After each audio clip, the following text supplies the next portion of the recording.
Fala, gente boa! Ó, segundona começou já com 2 noites que o Braga Neto passou na cana. E nem dá para dizer cana dura, né? Porque não é. Bom, a verdade é essa. Ele tá numa suíte de luxo lá na Vila Militar, no Rio de Janeiro. Vou te contar detalhes do que tem nessa suíte de luxo, como é que tá a vida boa dele na prisão, tá? E também vou te contar os desdobramentos da investigação, que não acabou não. Tá indo atrás de mais pessoas e já tá pegando e tá deixando gente apavorada, tá? Gente do agro, lá o pessoal do agro que financiou o plano para assassinar o Lula, o Alckmin e o Alexandre de Moraes. E o Bolsonaro também tá assim, ó, não passa nem Wi-Fi. Mandou inclusive recado pro Braga Neto, olha, não me delata, por favor. Vou te contar isso aí. E também, como é que tá essa história da polícia atrás do pessoal do agro? Já tem gente na mira? Já tem fazendeirão na mira da Polícia Federal e eu vou te contar quem é também. Vem comigo que eu sou Ricardo Mello, explicador-geral da República, e estou aqui para traduzir o politiquês, o juridiquês, para o bom e velho português. Também já te peço para sentar o dedo no like, se inscrever no canal, para ativar o sininho, para entrar no nosso grupo do WhatsApp, aqui embaixo na descrição tem o link, o conteúdo lá sempre chega primeiro, tá? E também te peço, se você puder e se quiser, para participar do financiamento coletivo, porque esse aqui é um trabalho de jornalismo independente, eu não tenho patrão. E é o seu trabalho de colaboração que faz com que esse trabalho permaneça no ar. Então, se você puder, contribua sendo membro do canal. Aqui embaixo também tem um botão que é o Seja Membro. E aqui em cima tem essa chave Pix, que é a maneira que quase todo mundo usa. E se você não puder contribuir com nada, contribua com um like, com um comentário, com a sua inscrição e tá pago. Mas vamos lá, vou te contar as histórias do momento dessa segunda-feira. Preso no Rio, Braga Neto tem direito a 4 refeições por dia e quarto com ar-condicionado e TV. Sim, não é improvisado não, tá? Improvisaram um quarto para ele, puseram uma TV, uma geladeira. Não. É a suíte do general, que é o comandante lá da Vila Militar. Ele tem uma suíte lá, um lugar onde ele dorme, eventualmente se precisar fazer um plantão, se precisar trabalhar até mais tarde, tem uma suíte com todo o conforto, todo o luxo que um general da ativa tem, né? Tem televisão, tem ar-condicionado, tem um banheiro privativo, uma cama muito confortável, geladeira para gelar uma bebidinha, armário para guardar as roupas, não deixar bagunçado, uma escrivaninha para o camarada sentar e escrever um negocinho ali, enfim. Dá para curtir um pouquinho. Claro, é prisão, né? Não pode sair de lá, não pode ir para a praia, não pode viajar para Lagoas com os netos. Já é alguma coisa, mas ainda assim, principalmente se a gente comparar com os presídios onde fica qualquer pessoa comum presa, poxa, não tem nem comparação, né? É mamata em cima de mamata. O cara pode ser golpista, canalha, vagabundo, mas é general, tem direito à prisão especial. E aí, como na Vila Militar não tem uma cela especial, aí eles improvisam um ambiente para poder deixar o general preso. No caso, a suíte do chefe. Pois é, Braga Neto está lá na suíte do chefe. E o que já se sabe é que, além de ter tentado entrar em contato com o pai do Mauro Cid para ver se descobria informações da delação, ele vinha buscando outras informações sigilosas da investigação, falando com outras pessoas, gente que pudesse ajudar ele a descobrir essas coisas. E também o assessor dele, que foi alvo de busca e apreensão, tinha lá dezenas de pendrive, de HD, de computador e tal. A Polícia Federal apreendeu tudo e está analisando já esse material. Apreendeu também o celular mais recente do Braga Neto, porque o antigo já tinha sido apreendido. Então as conversas mais recentes dele também vão aparecer já está sendo periciado. E esses pendrives aí, por exemplo, podem revelar mais, tipo, da onde veio o dinheiro. Quem bancou esse plano de golpe de Estado que pretendia assassinar o presidente eleito, o vice-presidente eleito e o presidente do Tribunal Superior Eleitoral. Ficou tão óbvio, tão evidente essa história do golpe, que assim, já está difícil até para aquelas pessoas que costumavam negar, já está difícil para elas insistirem na negativa, né? O Mourão mesmo, houve reuniões, mas não levaram a ação. Então, o Mourão deu uma entrevista para o jornal o Globo em que ele admite que havia, sim, um plano de dar um golpe de Estado. Ele admite, porque não dá para dizer que não tinha. Já chegou um ponto de provas, de evidências que são públicas, que nem o mais maluco dos malucos consegue negar mais, né? Então o Mourão, tá bom, gente, teve mesmo, tal, mas não tentaram. Ele ainda tenta aliviar, tenta passar um pano, mas já não dá mais para negar que uma galera estava tentando dar um golpe de Estado. E o Bolsonaro está apavorado. Por quê? Porque se o Braga Neto entregar ele, aí babau, né? Ele já está ferrado. Só falta o Braga Neto entregar, porque o Mauro Cid, que era o braço direito dele, o secretário particular do Bolsonaro, o cara que andava com ele para cima e para baixo, já entregou tudo. Entregou, inclusive, quem era o gerente do golpe. Sim, porque tem o dono, né, que é o Bolsonaro, e tem o gerente, que é o cara que administra as outras pessoas para dar o golpe. O gerente era o Braga Neto. O Mauro Cid entregou.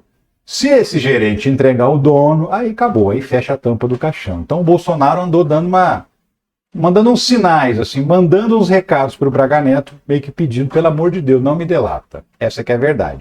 O Bolsonaro fez uma publicação nas redes sociais, mais uma vez mentindo, fingindo, ele finge que é desinformado, sabe? Ele finge que é bobinho, né? Mas de bobinho não tem nada, a gente sabe disso. A prisão do general, diz ele. Há mais de 10 dias, o inquérito foi concluído pela PF, indiciando 37 pessoas e encaminhado ao Ministério Público. Como alguém hoje pode ser preso por obstruir investigações já concluídas? Jair Bolsonaro. Então, aí é que ele tenta dar uma de desinformado, para mentir para você, para criar uma discórdia, né? Para criar um ambiente de dúvida nas pessoas. E por que eu estou falando isso? Simplesmente porque a investigação não terminou. Então, isso que ele está dizendo aí, um inquérito, investigações já concluídas, isso não é verdade. As investigações estão longe de terminar. Carolina Brígido, investigação de golpe não se encerra com o indiciamento de Bolsonaro. Sim, o que a Polícia Federal fez foi, primeiro indiciou 37 pessoas, sendo 25 militares. Depois disso, já acrescentou mais 3, já são 40 pessoas indiciadas. E tem mais gente para entrar ainda. Não acabou a investigação. Esse é o ponto fundamental que levou o Braga Neto à cadeia. E com base em que a gente fala isso? Com base na própria Polícia Federal. Esse aqui, ó, é um trecho que eu recortei do documento em que a PF pede a prisão do Braga Neto. E olha só o que está escrito aqui. Sob outro aspecto, os elementos de prova colhidos demonstram que Braga Neto vem desde agosto do ano passado, 2023, atuando reiteradamente para interferir nas investigações que tramitam nos autos, papapá. Tais fatos evidenciam o periculum libertatis do indiciado. Já até falei sobre esses termos em latim, né? Quer dizer que é o perigo de deixar essa pessoa livre, o perigo para as investigações. Especialmente considerando a necessidade de se identificar os demais integrantes do núcleo operacional para o cumprimento de medidas coercitivas. Então aqui já está dizendo que a investigação não acabou, considerando a necessidade de se identificar os demais integrantes de um dos núcleos do golpe. Então está faltando gente para a polícia pegar. Isso já é um indicativo claro de que a investigação não terminou. Fora isso, em outro trecho do mesmo documento, a Polícia Federal deixa absolutamente claro isso. Nesse contexto, a prisão preventiva requerida afigura-se como medida capaz de garantir a ordem pública, a aplicação da lei penal e a conveniência da instrução criminal, evitando-se a continuidade do esquema criminoso deflagrado e das interferências nas investigações que seguem em curso. As investigações continuam. Então, sim, Braga Neto continua tendo o poder de interferir nas investigações. Então, aquela postagem do Bolsonaro tem dois objetivos. Criar uma confusão na cabeça de meia dúzia de bolsonaristas desmiolados, que vai usar isso para ficar espalhando essas coisas no Zap, e também para fazer um aceno para o Braga Neto, né? A Andréa Sadi, falando com as suas fontes em Brasília, captou essa história. Aceno de Bolsonaro é visto como recado para Braga Neto não delatar. Na visão de investigadores e integrantes do judiciário, possíveis penas, em caso de condenação, pressionam generais indiciados a colaborar. Então, assim, como já se sabe que as penas serão altas, serão pesadas, gente da idade de um Heleno, de um Braga Neto, pode até nem sair vivo da cadeia mais, porque já são idosos. Então, se pegar aí 15 anos de cana, será que sai vivo de lá? Enfim, eu digo 15 anos de cadeia mesmo, né? Porque pena, eles provavelmente vão pegar mais de 30, 35, 40 anos. Aí o que cumpre mesmo de cadeia dá ali 10, 15 e tal. Você acha que se eles ficarem 15 anos presos, saem da cadeia? Tenho minhas dúvidas. Então, assim, justamente diante dessa informação, dessa coisa que todo mundo já sabe, que as penas serão altas, e pode ser que eles não saiam vivos da cadeia, isso pode ser um grande incentivo para delatar, né? Para poder diminuir a pena. Ninguém acreditava que o Rony Lessa fosse delatar toda a história do assassinato da Marielle Franco. Quando ele viu que não tinha para onde escapar, o que ele fez? Delatou para reduzir pena, para tentar sair da cadeia antes. isso pode vir a acontecer. Então o Bolsonaro preocupado, né? Ali não passa nem sinal do Wi-Fi, falou, ó, vou fazer um aceno pro cara, vou fazer uma postagem nas redes sociais em defesa dele, porque aí ele vai entender assim, não tá me abandonando. Porque já tinha essa desconfiança de que o Bolsonaro estava abandonando, à medida em que a defesa dele deu uma entrevista, o advogado deu uma entrevista, e falou, não, o Bolsonaro ia ser vítima desse golpe. Eles iam mesmo dar o golpe, mas iam trair o Bolsonaro. E aí os militares que estavam no esquema do golpe ficaram meio irritados, ameaçando delatar o Bolsonaro. Então, essa postagem aí, coitado do general, é um sinal de, pelo amor de Deus, não me delata. É isso que está acontecendo. Agora, não termina a história por aqui não, né? A polícia agora quer saber quem bancou a tentativa de golpe. Sim, porque tem que ter dinheiro. Havia uma desconfiança de que tinha sido o PL, o partido do Bolsonaro, mas não só ele, né? Também o pessoal do agro teria bancado as ações golpistas, as manifestações golpistas em porta de quartel, os bloqueios de rodovia e o próprio plano para assassinar o Lula, o Alckmin e o Alexandre de Moraes. Isso foi o Mauro Cid que disse para a Polícia Federal. Por quê? Porque o próprio Braga Neto contou para ele, segundo ele disse, né? E também a polícia encontrou, mesmo que ele não tivesse contado, a polícia encontrou um áudio no celular do Mauro Cid em que ele manda esse áudio para o Freire Gomes, que era o comandante-geral do Exército. Eles estavam tentando ainda convencer o Freire Gomes a embarcar no golpe. E aí o próprio Mauro Cid disse que o pessoal do agronegócio estava pressionando o Bolsonaro para dar logo esse golpe, assinar logo o decreto lá do golpe e botar as Forças Armadas na rua. Segundo esse áudio do Mauro Cid, tinha deputados de extremistas falando, vai, dá o golpe. E o pessoal do agro botando uma pressão e botando grana. Segundo o próprio Mauro Cid disse, aquela história do dinheiro que o Braga Neto entregou para os kids pretos numa sacola de vinho, ele disse que o dinheiro veio do pessoal do agro. Então, esse pessoal do agro também está ali, ó, que não passa nem o Wi-Fi, porque a polícia realmente está indo atrás deles. Atrás do pessoal do agro, o PF rastreia transações em espécie em Goiânia e Brasília para identificar financiadores do golpe. Sim, a polícia está fazendo cruzamento de dados de envio de dinheiro, já descobriu quem contribuiu com a campanha do Bolsonaro, já descobriu gente que conversava no WhatsApp falando que vou dar dinheiro, já descobriu que tinha empresas do agronegócio que ajudaram a bloquear estradas, que ajudaram a encher de caminhões aquelas manifestações golpistas em Brasília, né? Empresários enviaram funcionários e bancam despesas para inflar atos antidemocráticos. Sabe de quando que é essa notícia aqui? Olha lá embaixo, ó. 9 de novembro de 2022.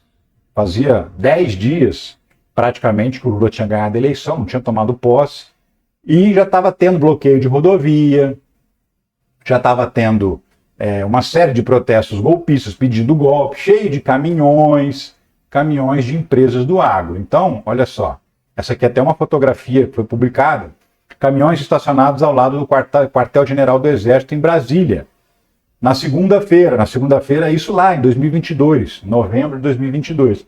Aí você olha os caminhões, esses dois da frente, por exemplo, de uma empresa chamada Agritex, né? E se você for seguir a fila aí, você vai ver outros caminhões de frota. Então, os empresários do agro, que eram donos de caminhões, bancavam os motoristas para ficar lá bloqueando rodovia ou para ficar lá parado em volta do quartel-general golpista, né? Bancavam os funcionários, bancavam alimentação, hora extra, combustível. Então, os empresários do agro estavam ativamente ajudando a criar aquele ambiente para tentar dar o golpe de Estado.